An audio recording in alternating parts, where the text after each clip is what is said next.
Could you just muster up some energy to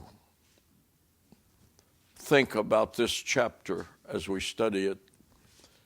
There's marvelous things in it. So we will start with it. Acts 24. Paul is in Caesarea on the shore of the Sea of Galilee. Herod built that city, a splendid, beautiful city, and gave it as a present to Caesar, a pagan that claimed he deity himself. It was a political move. Herod would give him that city that he would do things for Israel. It became the headquarters of Rome as they occupied the land of Israel and ruled over them with a powerful army, the most powerful in the world. Their headquarters was in Caesarea, not Jerusalem. And it was the center of Israel, Rome, as they occupied the land of Israel. Pilate sat there when he was in Jerusalem, when Jesus was crucified and had part in the trial. It was only that he had gone there for the festive occasion of the Jews and needed to be there in case there was disruption. He didn't live in Jerusalem. Pilate lived in Caesarea. He was just visiting when Christ's trial came. The governor now is Felix. He lives in Caesarea. That's why the captain of the army sent Paul there, that Felix, the governor, would take care of this matter concerning Paul. They have traveled from Jerusalem to Caesarea, 60 miles they traveled. 35 miles of the travel, he had an army protecting him. 200 soldiers, 200 spearmen, and 70 men on horses.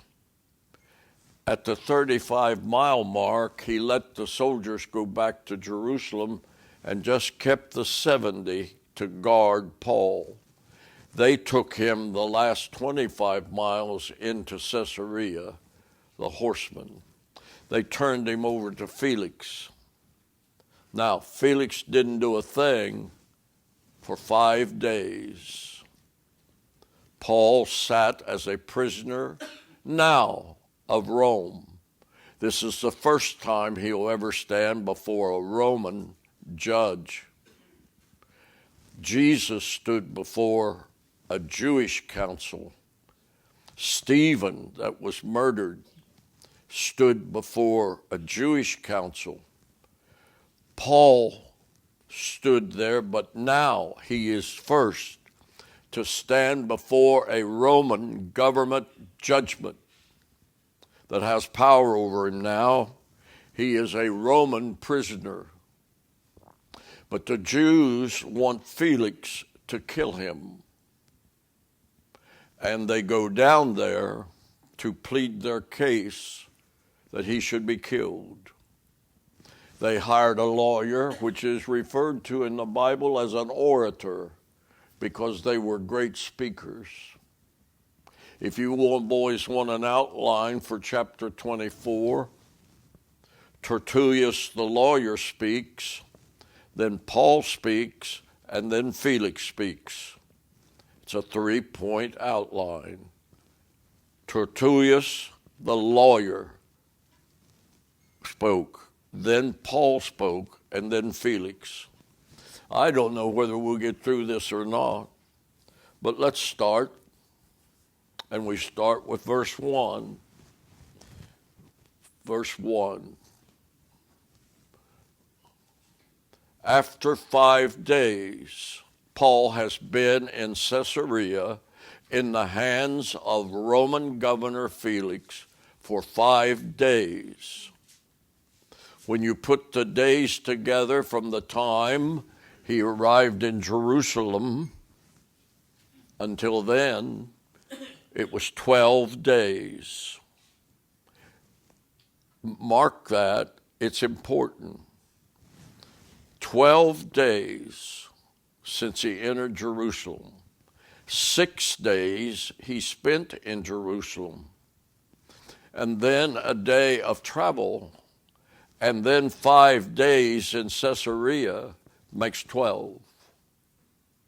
After 5 days in Caesarea, Ananias, the high priest in Jerusalem, descends because Jerusalem is 2,700 feet above sea level, and Caesarea sits on the sea. So they went down. I've gone down that road.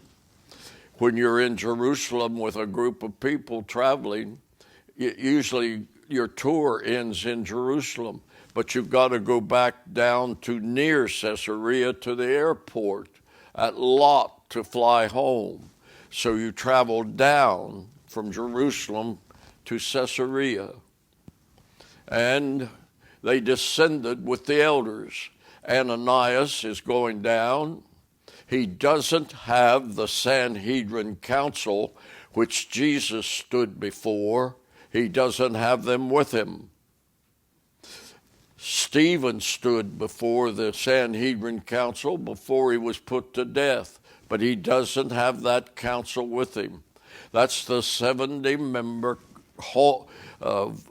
Supreme Court of Israel, of which Nicodemus and Joseph of Arimathea were members, 70, and Caiaphas the high priest made 71.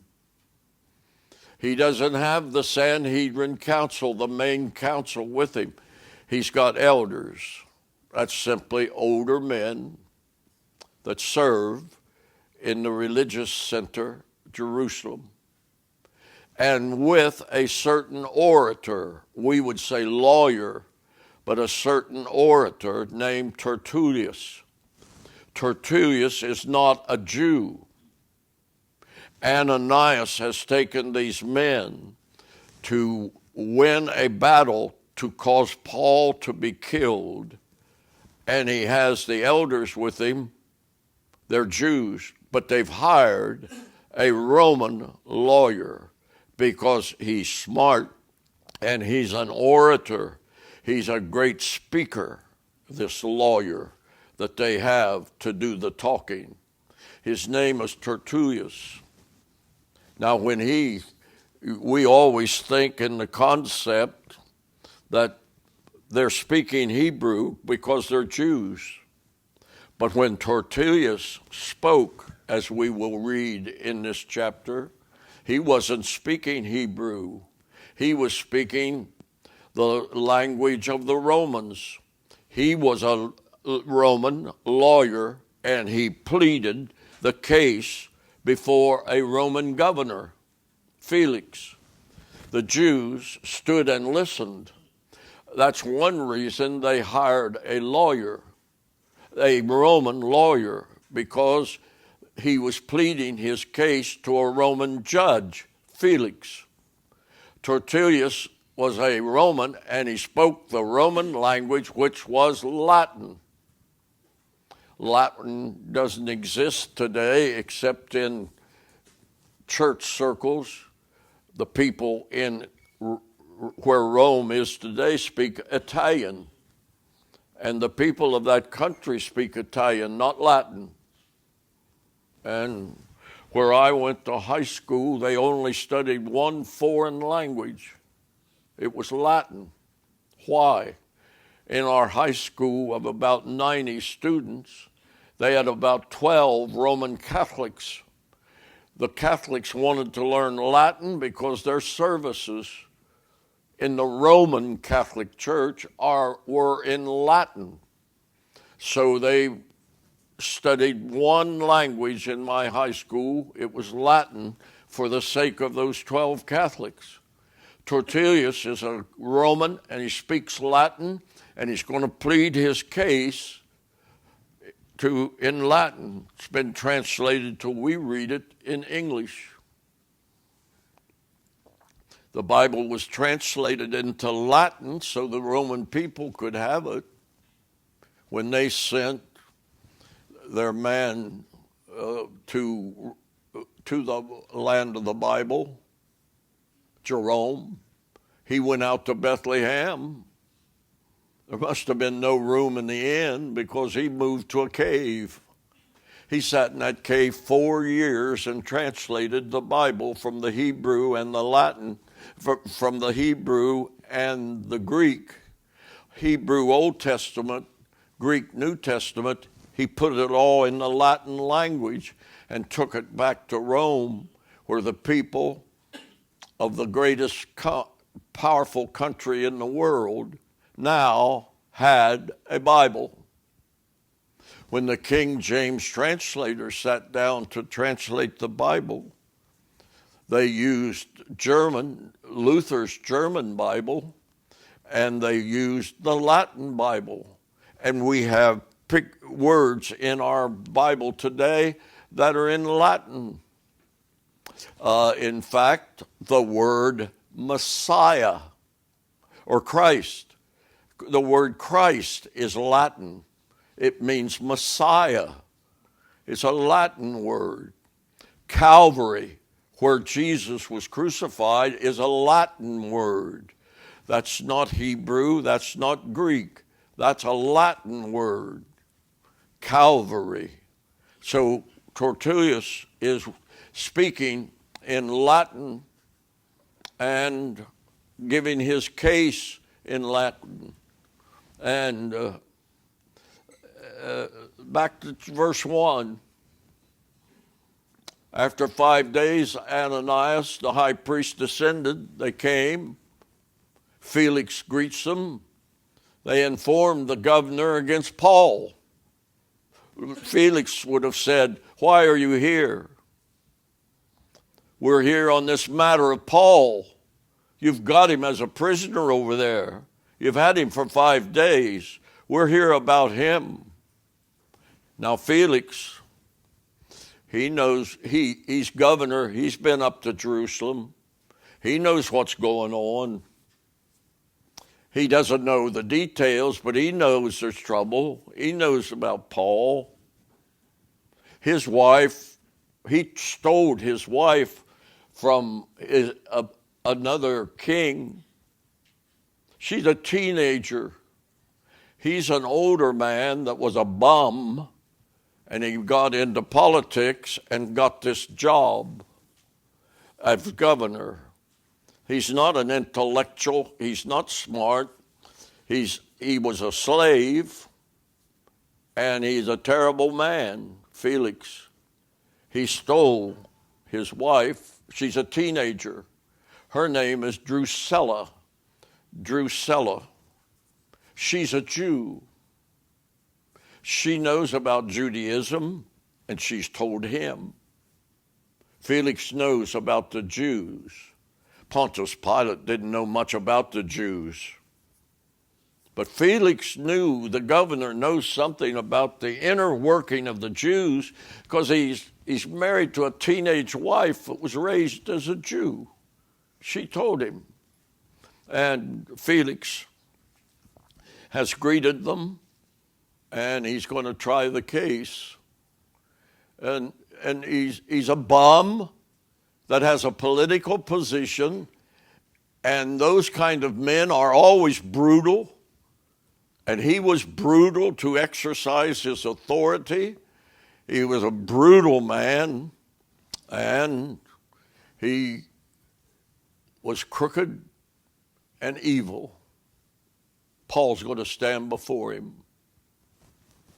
They informed him against Paul. Next verse. And when he was called forth, Felix said to this lawyer, dressed nice, eloquent, he's an orator, and he steps up.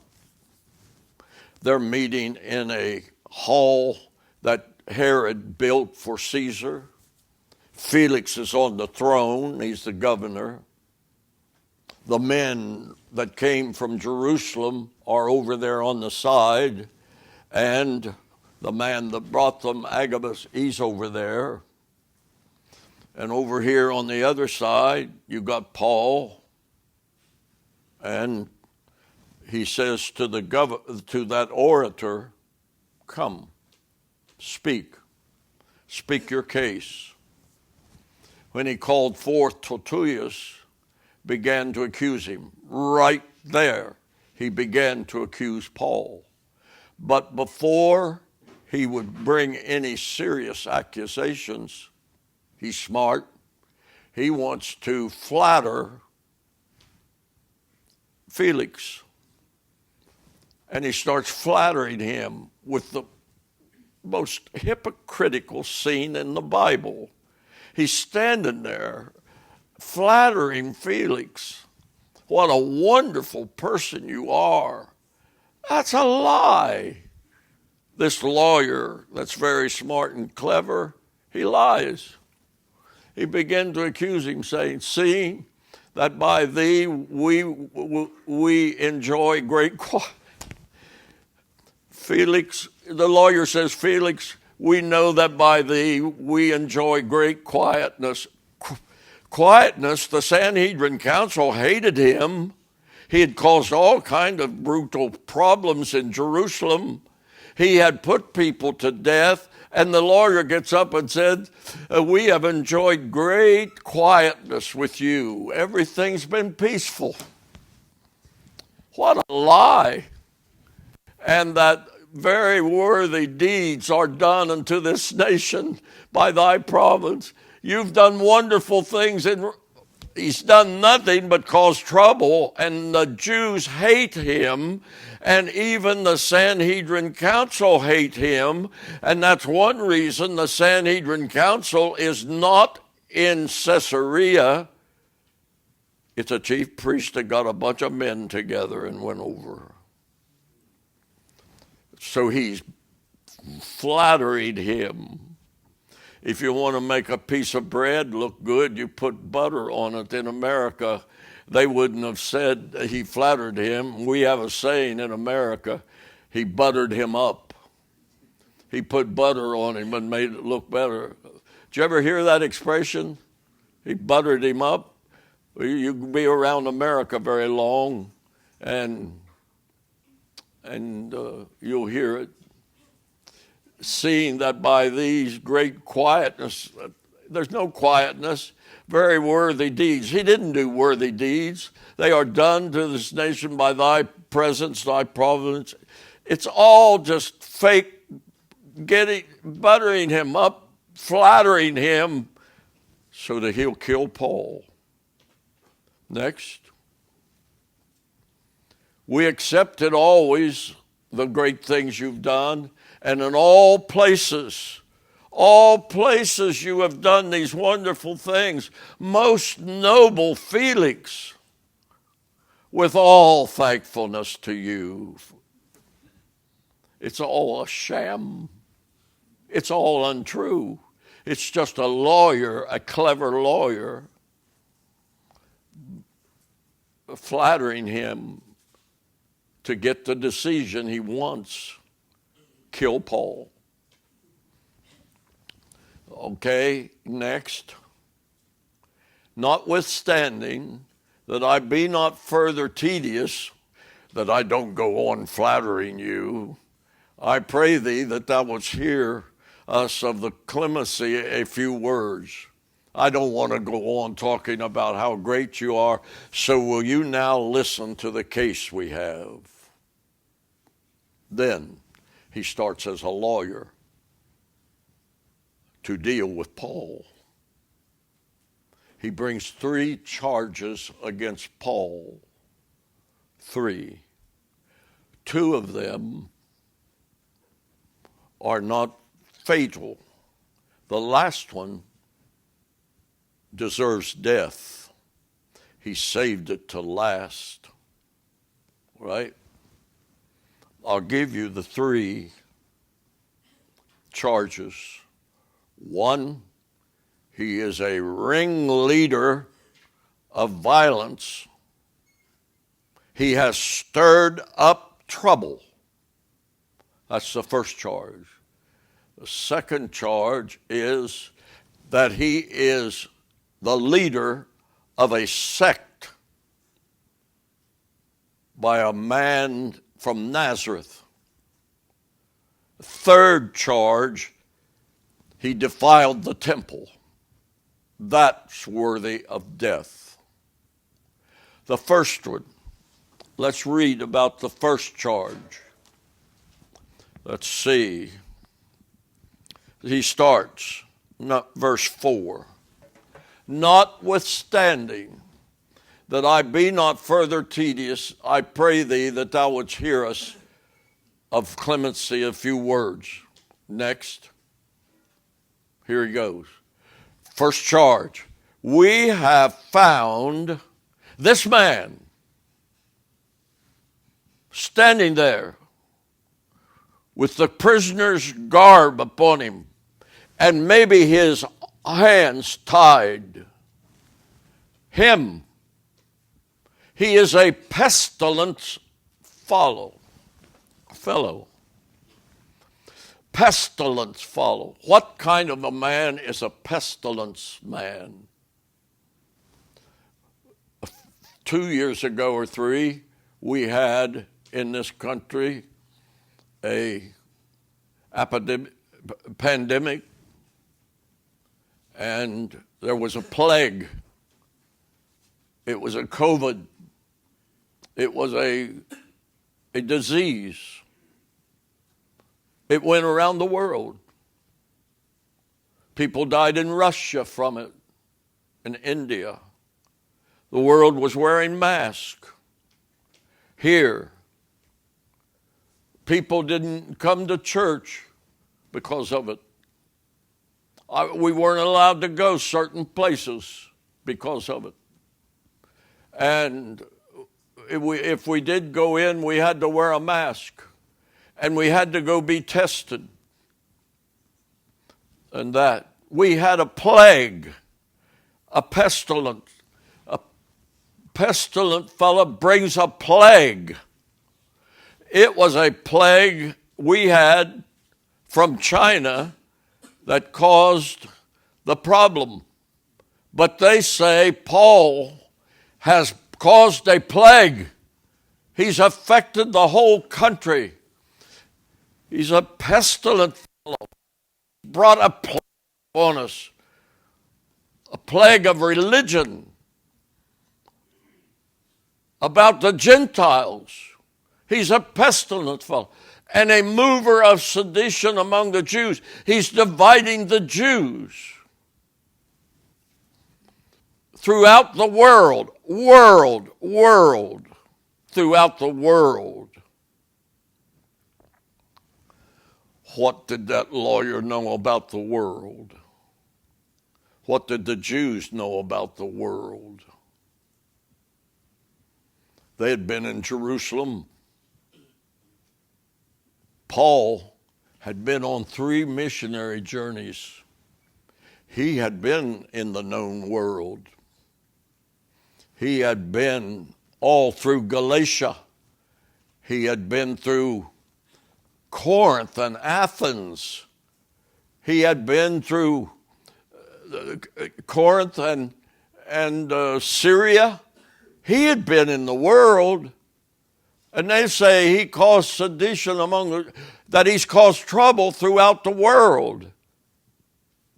What about the churches he started? What about the church in Antioch of Pisidia, the one in Iconium, the one in Lystra, the one in Derbe? What about the defense of the gospel in Athens? What about the church he built in Corinth and the great church in Ephesus? And he's caused a plague throughout the world. He has spread Christianity. But the lawyer talking to Felix to get him to kill Paul says that he's caused an epidemic, a pestilence, plague throughout the world, and a ringleader of the sect of the Nazarenes. He didn't say Jesus. Tertullius would not say Jesus. He said the Nazarene. He would not pronounce Jesus. Last week we had a Jew preaching here. Where he grew up, you could get a whipping as a child for saying the name Jesus. Your mother or dad would whip you. They weren't allowed to say Jesus.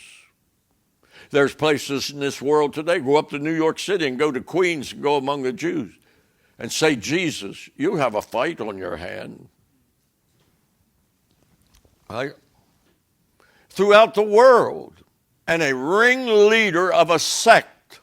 The word sect comes from a Hebrew word, heresy, which ends up as being heresy. Heresy. He is the leader of heresy. Heresy is false teaching. Heresy is a person who claims to be Christian and is teaching untruth. So the Jehovah Witnesses, the whole movement is heresy. Telling that there is no hell, that there is no hell. You can't take a blood transfusion because sin is transfused. You can't salute the American flag, and that Jesus came back to earth 1914. That's why they don't meet in churches. They meet in kingdom halls, because Christ came back in 1914 and set his kingdom up on this earth. And they meet in kingdom halls. That's heresy. Mormonism is heresy. Buddhism is heresy. Islam is heresy. And there's heresy in the church when you find preachers that deny the virgin birth, the sinlessness of Christ, the blood atonement, the bodily resurrection, and the fact that Jesus is coming back again. It's heresy. That's a sect. A sect means heresy. And he's a ringleader of the heretic of Nazareth. He's a ringleader of it. He's the one that leads it. He's the one that's establishing that sect, that heresy. That's the second charge. We go on. Next. And also hath gone about to profane the temple. That's the third. I told you there were three charges. One, troublemaker. Two, leading a group of heretics. Three, defiling the temple. Only one of those carries the death penalty. You could become a heretic, not get killed. And you could cause trouble and not get killed. You defile the temple, they'll kill you.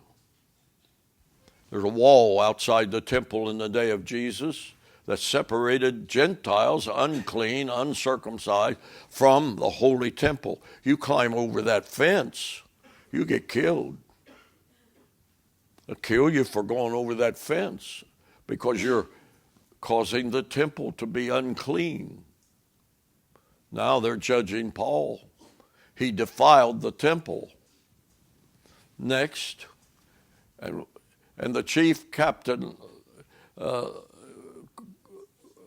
Lysias, came upon him with great violence. He did not.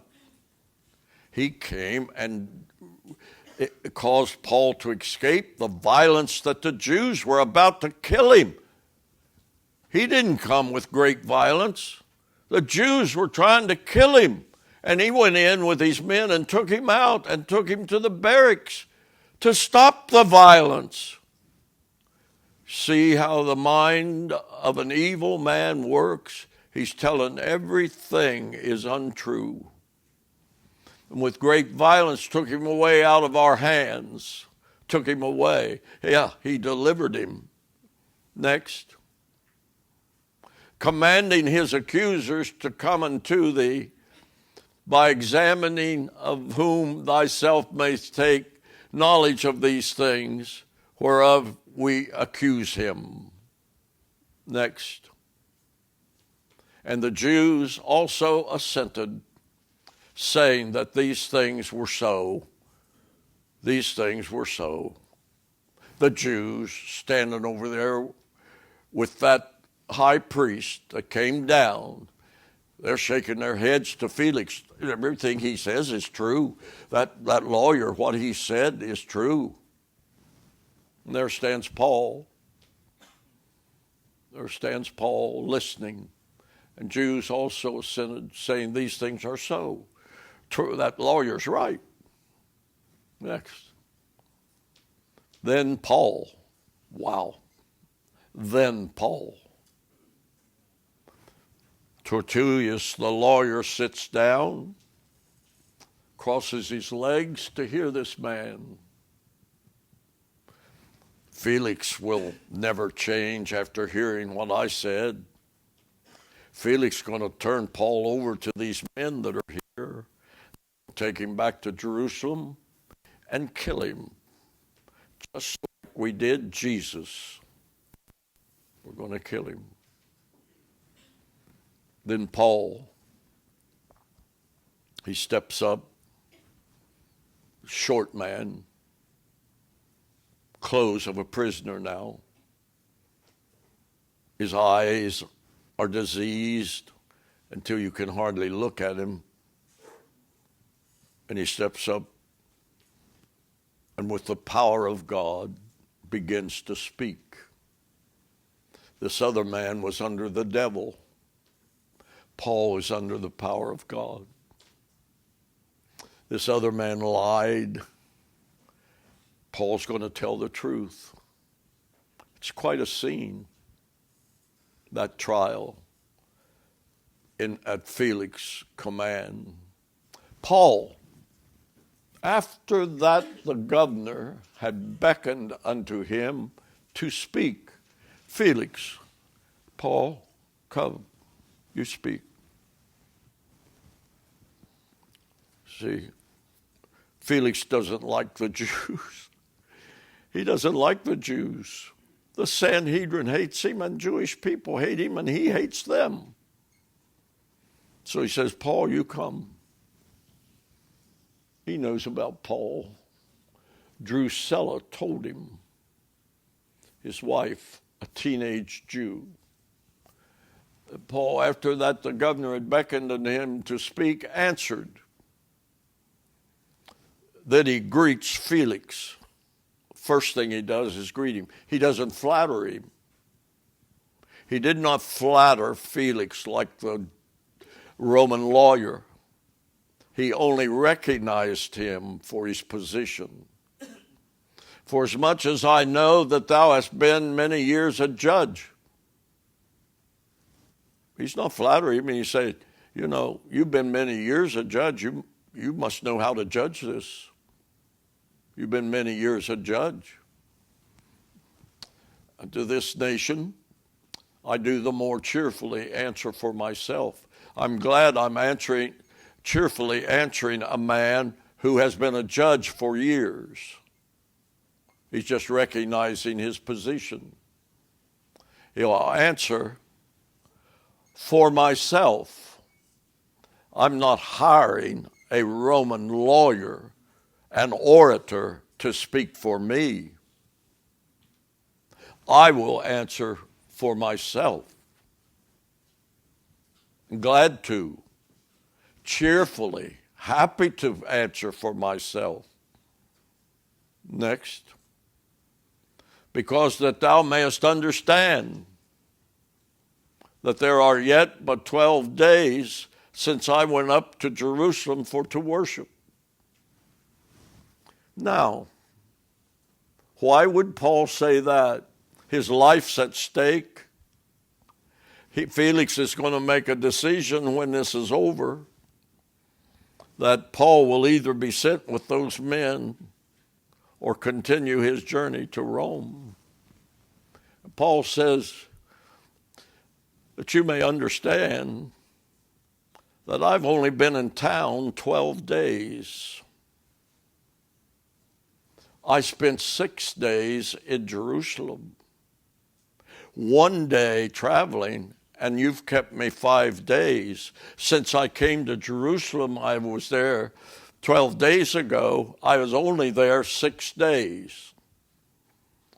Only 6 days since I went up to Jerusalem to worship.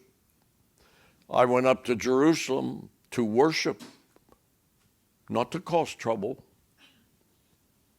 I didn't come to declare the sect. I came up to worship. 12 days. I was in Jerusalem 6 days. How could I have done everything they said I did until I affected the whole world? How could I have done it in 6 days? How could I have caused all this trouble in the temple in Jerusalem? How could I have caused all this problem in 6 days? I've only been in Jerusalem 12 days, and 5 of them I spent here. And 1 day in travel. I was only in Jerusalem 6 days. How could a man cause all this trouble they're talking about in 6 days? That's Paul. He's thinking. He's got Felix thinking that he couldn't. And I didn't go up I went up to worship. I didn't go up to Jerusalem to cause trouble. I never made a speech while I was there. I never debated a doctrine while I was there.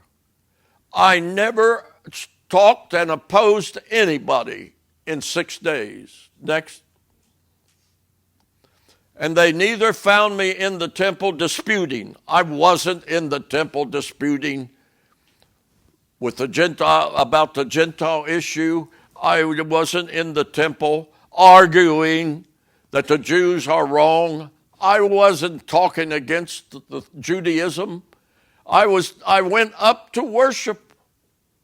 They found me in the temple. I wasn't disputing with any man, neither raising up the people. I wasn't stirring up people. Remember his first charge?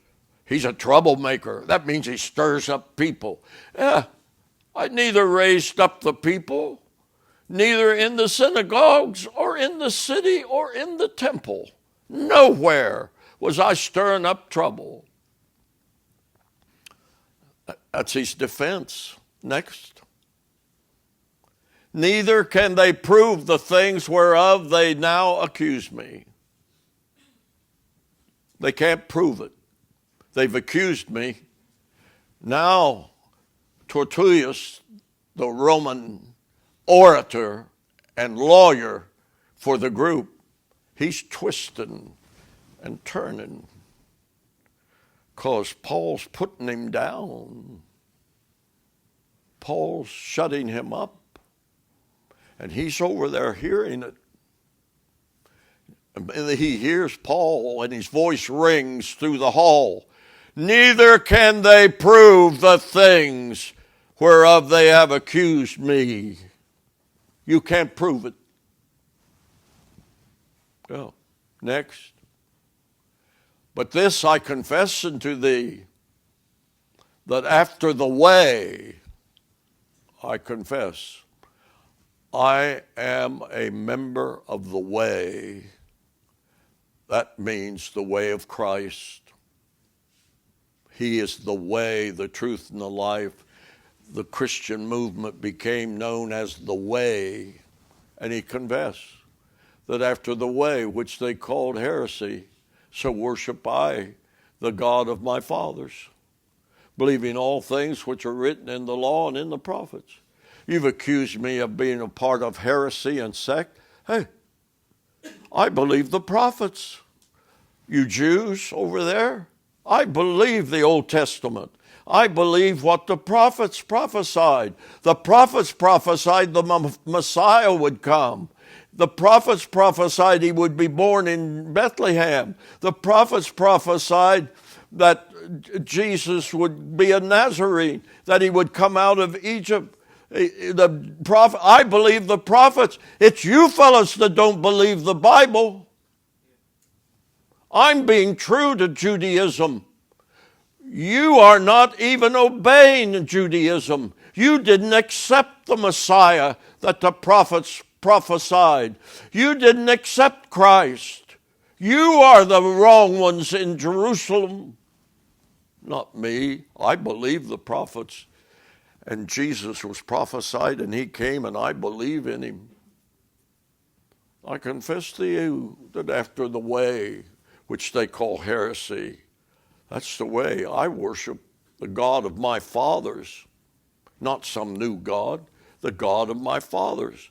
Believing all things which were written in the law, I believe everything the law taught, and in the prophets. I believe the Bible. You men don't.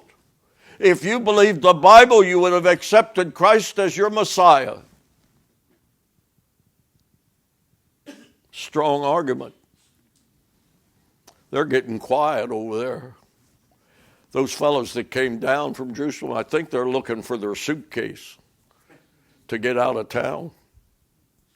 And I think the old Ananias that brought them down is over there shamefaced because he knows he didn't accept Christ. He didn't believe the prophets. So while they was accusing him of a sect heresy, something beyond you, those fellows are the heretics. They don't believe that Christ came. Next. And have hope toward God. I have hope toward God, which they themselves also allow that there shall be a resurrection. I even believe in the resurrection of the dead, both of the just and the unjust. I believe what the Bible says about the resurrection, that there will be a judgment and just men will stand and unjust men will stand. Hey, you fellows are away from the Bible. I'm the one that's living by the Bible. Next. And therein do I exercise myself to have always a conscience void of offense toward God and toward man. Next. And after many years, I came to bring alms. I didn't come up to cause trouble. I brought an offering to the nation. I brought an offering. Next. You ought to have been here before thee and object if they had aught against me. Where's the Sanhedrin council? You made Jesus stand before you.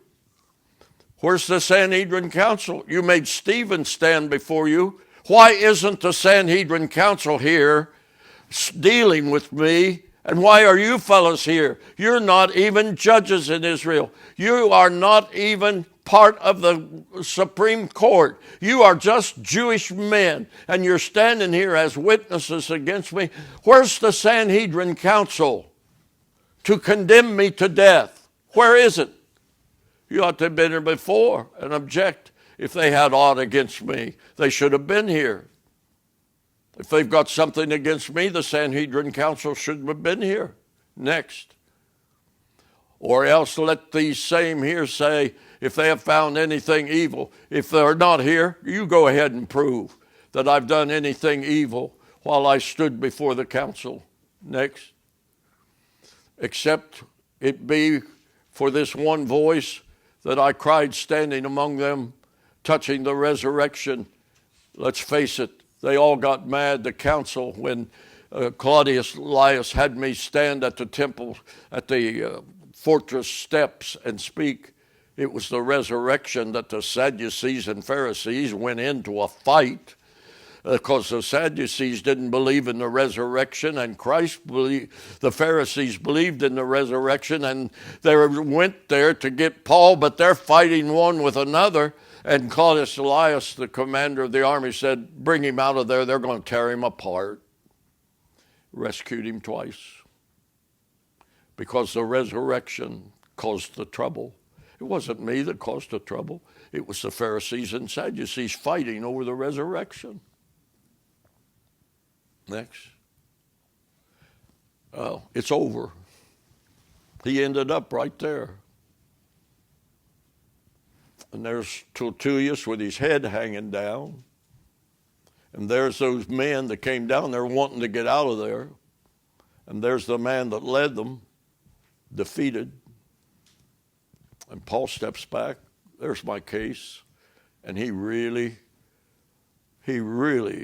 disarmed that lawyer and everything he brought. Paul brought the truth.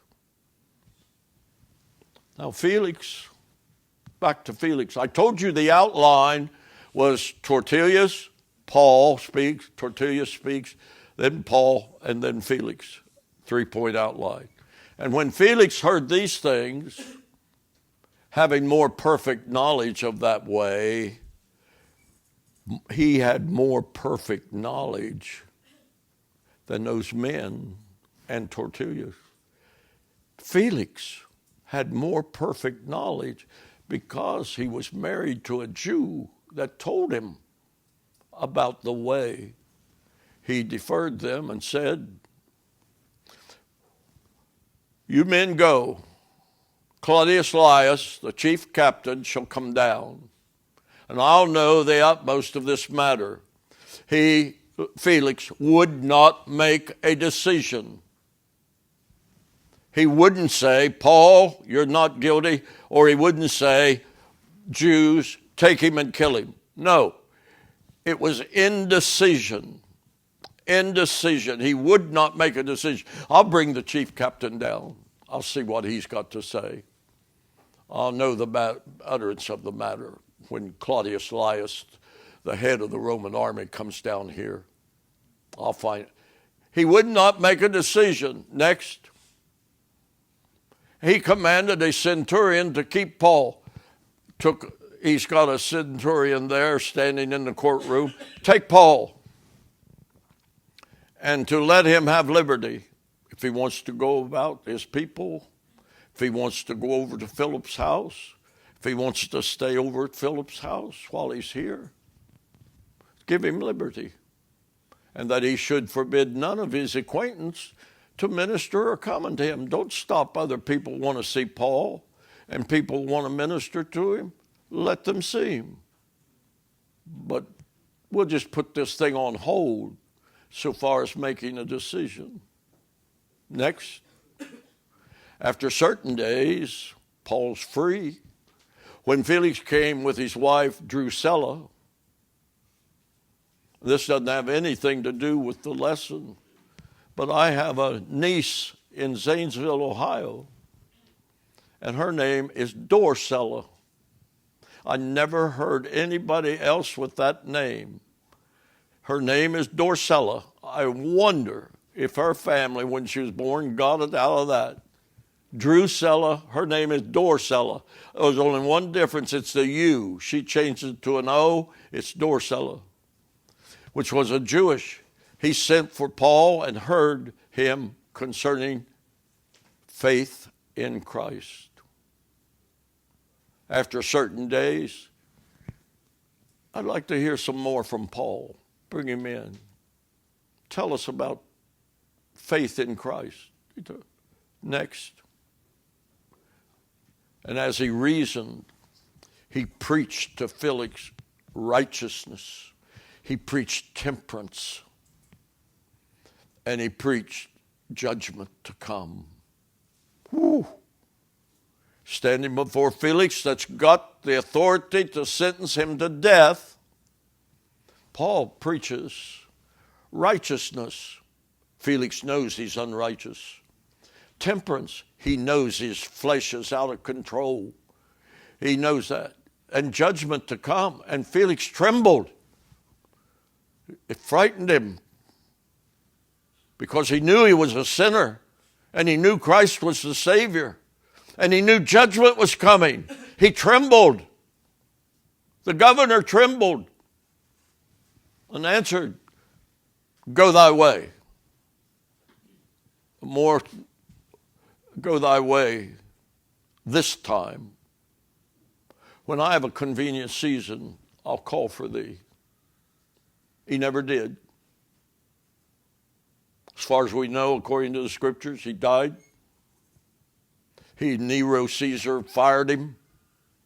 Caesar of Rome fired Felix and brought him back to Rome, took away his authority as a governor. And he said, I'll call thee. He never did. He put it off. I will call thee. Did you ever have anybody tell you, boys, as preachers, I'll think about this. I'll think about it. I want some more time. Question, what time? If you want more time and you want another occasion, when? When people say to you, boys, I want some more time, how much time? How much time do you want to think about this? And what about the time between now and the time you think you will make your decision? What about that time in between now and when you say you'll accept Christ? What's going to happen? Your heart's going to get harder every day that you live. Your heart's going to get harder. And when this time comes, you won't accept him. Hey.